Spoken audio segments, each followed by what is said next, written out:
Hello and welcome to the Jerome L. Green Performance Space at the studios of WQXR. I'm Jeff Spurgeon. Thank you so much for joining us for this very special live stream event with one of the great pianists in the world today, Paul Lewis, an absolute stunning expert in music of Beethoven and Schubert particularly. He's going to share Schubert with us today, and we'll chat with him as well. He's come to the United States to play, well, specifically this week, in Detroit, but we'll tell you in a few minutes how you can see him perform in New York City in coming weeks.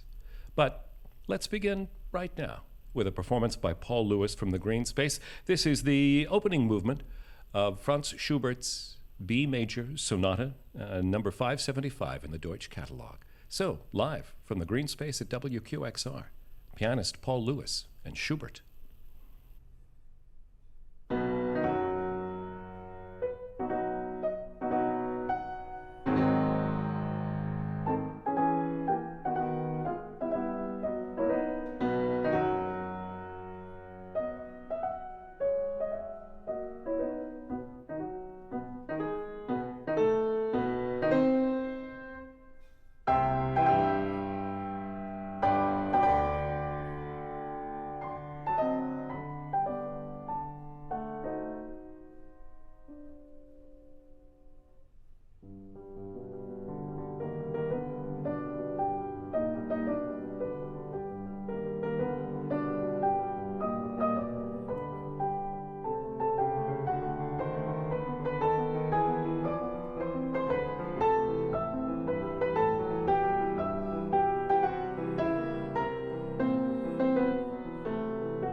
Schubert from the green space at WQXR, and from pianist Paul Lewis, who is here with us today. That was the opening movement of the B major Deutsch 575 Sonata.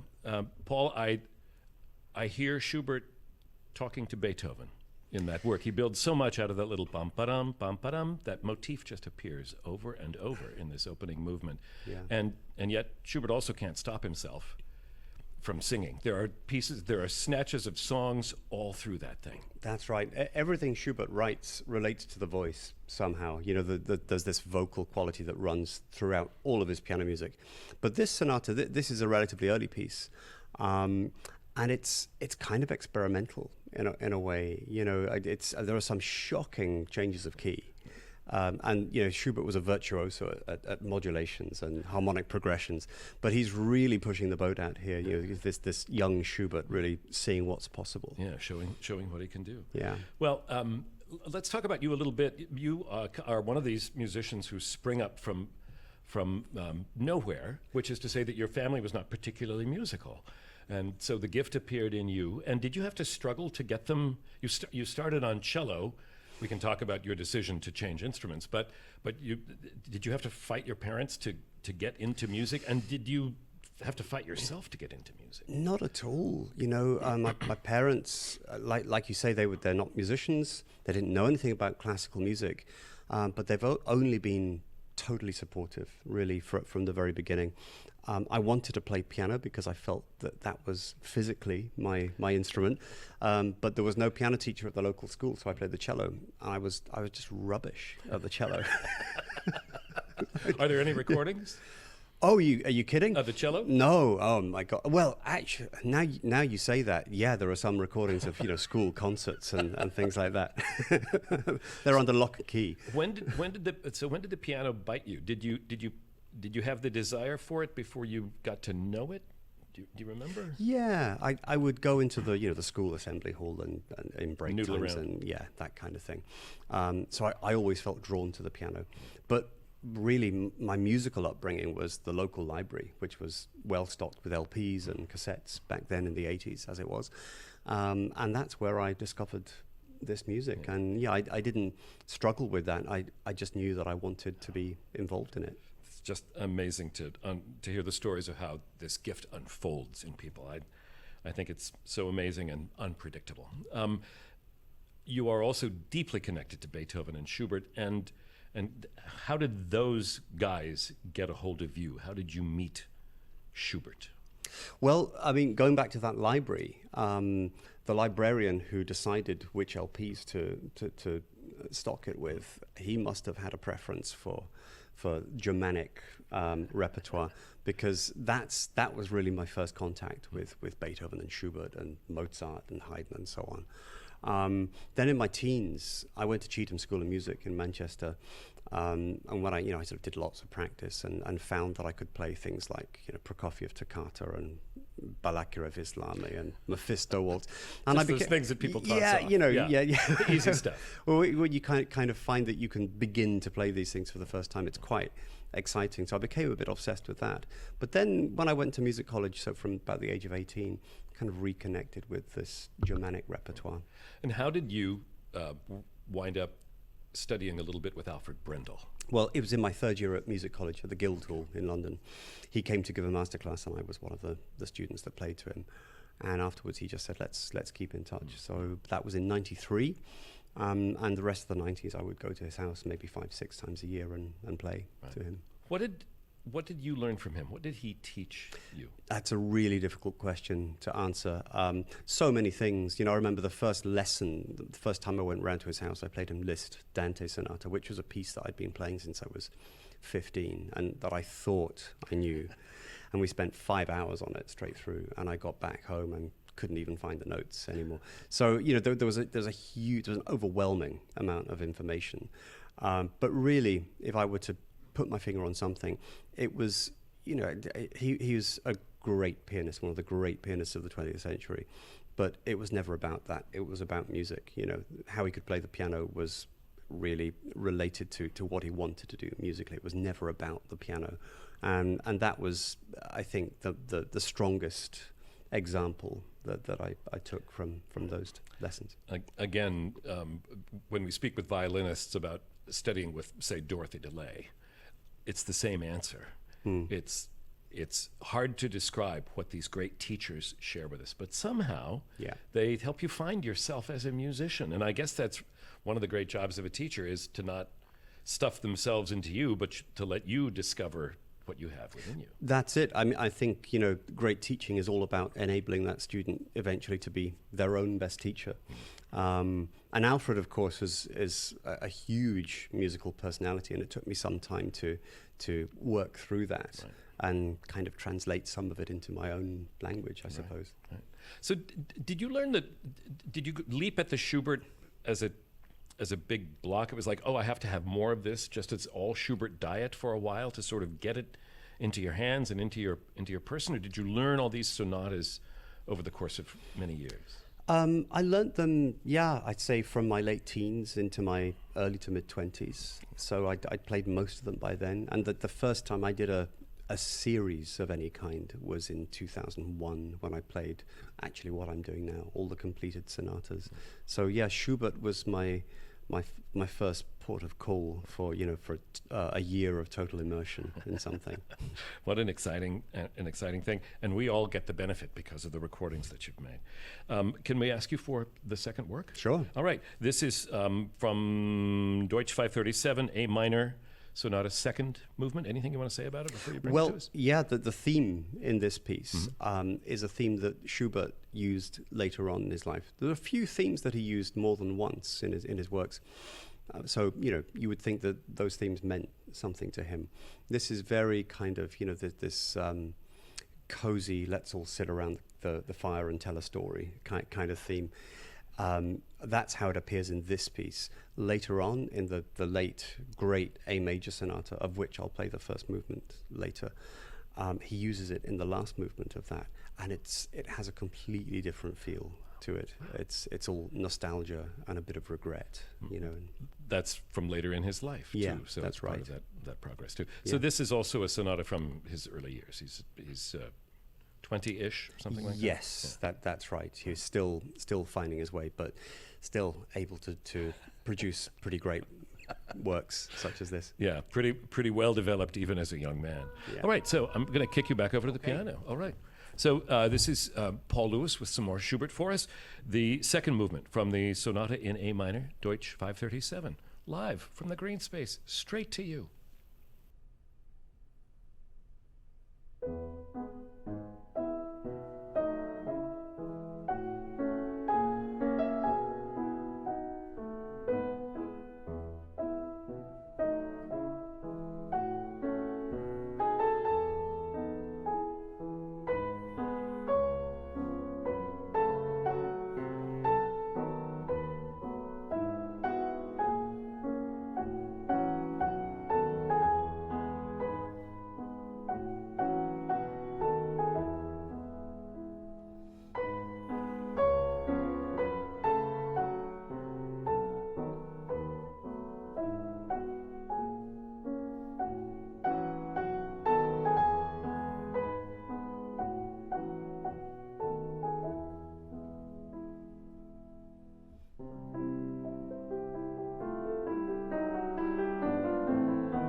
pianist Paul Lewis.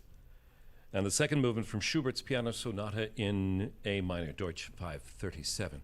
Coming to you on a very wintry New York day in January, and very wintry in your homeland as well. It's good music, as you said. It's like a story being told around the fireside. It is. There's a coziness to it. Ah. It's winter music. You know? Right, absolutely.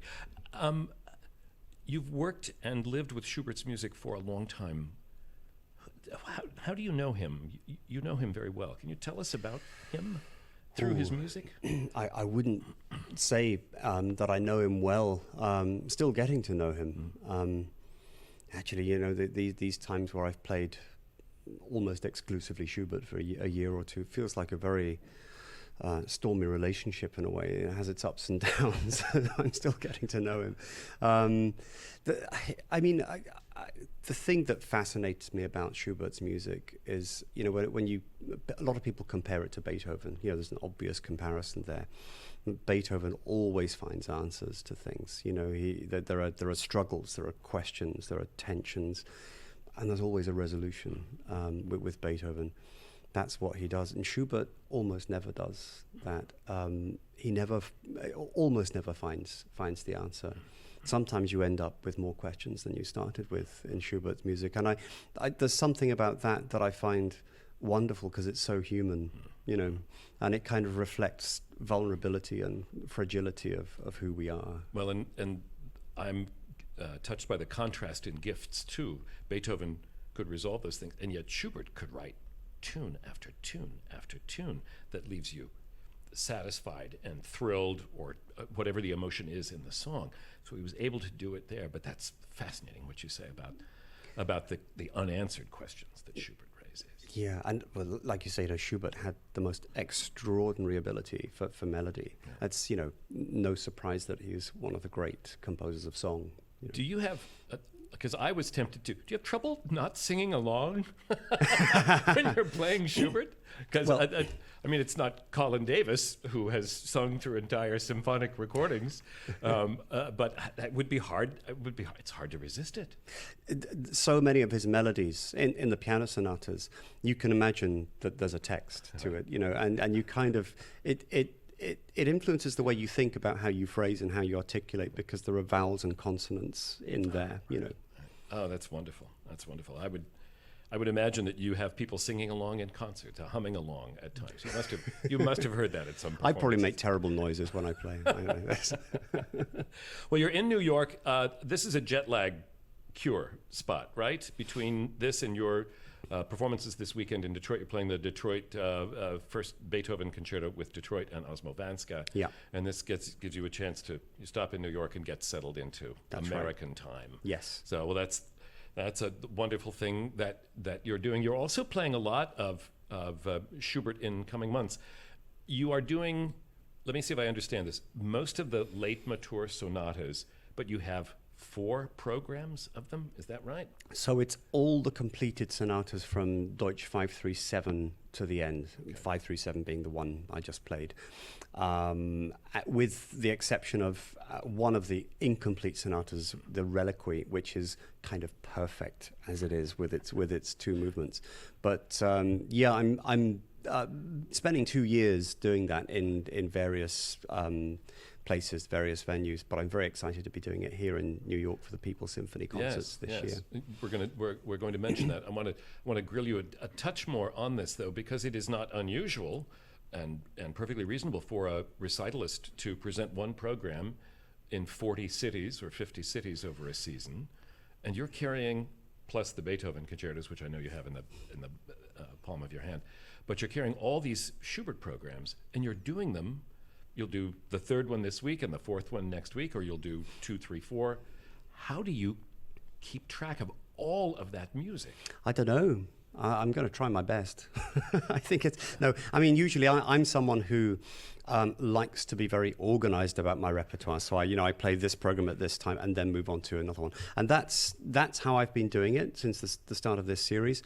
But as I've moved through the programs, as I've started each new program, I've kept the others going. So in fact, this summer there are some venues and some festivals where I'll play all 4 programs in a week. Which for me is crazy. I mean, some people that would be fine, but for me, it's quite a big undertaking. I did notice that you are using a score, and so that helps a little bit. I mean, how much do you depend on it? You don't depend on it much. I don't look at it because it's all from memory. It's actually my friend who very sadly died about a year and a half ago, Lars Vogt, the pianist, who persuaded me to start using the iPad. He'd been doing it for some time. He said it's not for memory. It's for the details, because of course we can remember how it goes. We remember the notes, but to remember every detail is a real challenge, and it's so nice to be close to those details. I think when you want it, when you want to be. I have observed artists about to go on stage at a concert, and the thing that they bring with them to the stage door is the score, and then they'll leave it on a chair. Yeah. But I guess that's the same thing. You want it near. Yes, you just want it. I don't have it up on the music desk. Right. I have it down on the tuning pin, so it's kind of out of the way. But it's there if I want to look at it. I think it's just a wonderful thing. So yes, the People's Symphony. This is an amazing New York institution, started in 1900 by a conductor who said there isn't enough music at a reasonable price for, well, one of the words he used was for workers to enjoy. And so he started this cycle of concerts at discount prices, but with great artists. And you're participating in this is the end of the 124th, and it'll be the 125th season of the People's Concerts this year. And you're doing all 4 of the Schubert programs. That's right. This is just a great thing. First one is April 27th. And if you'd like more info, you've got it in your calendar, I'm sure. It's pscny.org, People's Symphony. It's a great thing. So you'll be playing at the Town Hall, where a few other great artists have trod the boards. So that's going to be a nice connection too.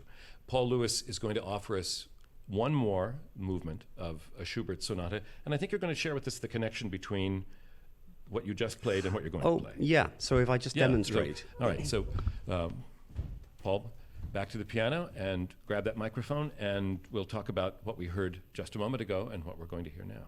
So the theme of the slow movement of the sonata I just played, which is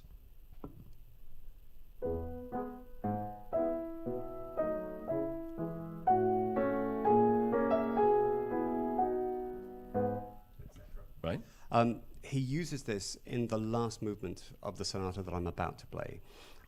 It's the same theme, but it has a very different feel and a very different character. It sounds like this.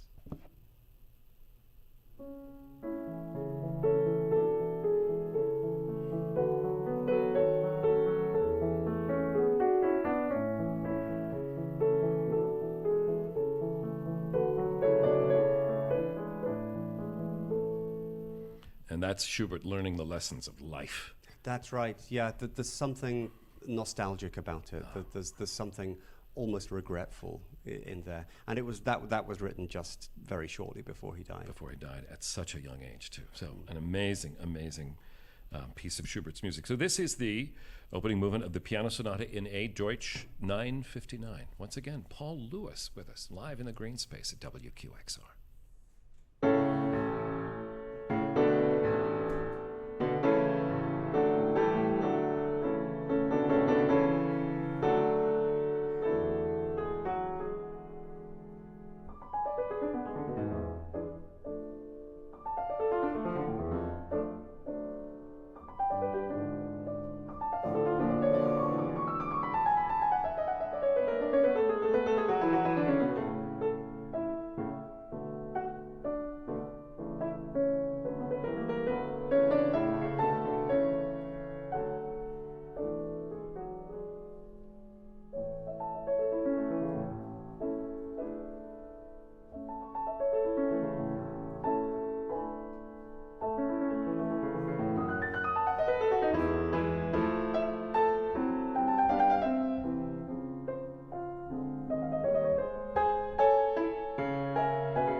Schubert, the opening movement of the Piano Sonata in A, Deutsch listing 959.